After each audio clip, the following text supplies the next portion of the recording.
ఉన్నది.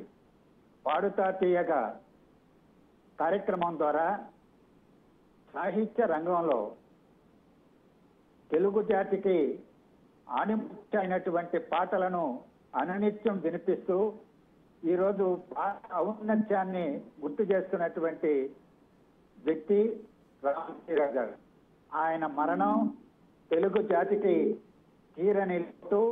ఉదయం శుభోదయం చెప్పుకోలేని అత్యంత విషాదకరమైనటువంటి రోజుగా నేను భావిస్తా ఉన్నాను. రామోజీరావు గారి మృతికి ప్రగాఢ సంతాపాన్ని తెలియజేస్తున్నాను.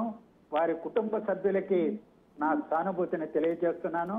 ఈరోజు ఆంధ్రప్రదేశ్లో ఒక రాజకీయ తుఫాను వచ్చింది. దుష్ట పరిపాలన అంతమైందనే సంతృప్తితో తాను కోరుకున్నటువంటి ఒక సుపరిపాలనకు అడుగుపడుతున్నటువంటి నేపథ్యంలో ఆ కన్ను మూయడం చాలా చాలా దురదృష్టకరమైనటువంటిది. ఇది తెలుగు జాతికి చాలా విచారకరమైనటువంటి దినం. రైట్. థ్యాంక్ యూ లక్ష్మీనారాయణ గారు. ఆయనతో మీకున్న అనుభవాన్ని మాతో పంచుకున్నందుకు థ్యాంక్ యూ సో మచ్.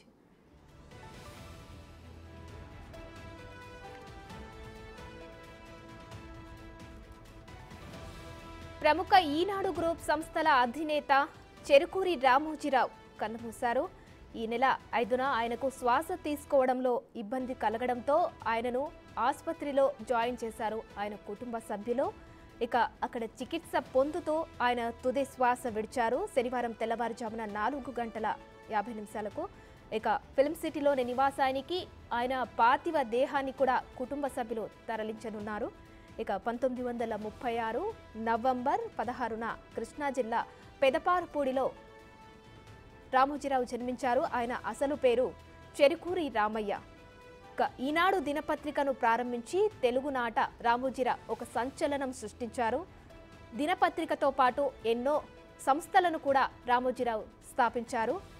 ఒక చిట్ ఫండ్ ద్వారా తన జీవితాన్ని ప్రారంభించిన రామోజీరావు ఆ తర్వాత ఈనాడు సంస్థను, అదేవిధంగా ఎన్నో అడ్వర్టైజ్మెంట్ సంస్థలతో పాటు ఇతరాత్ర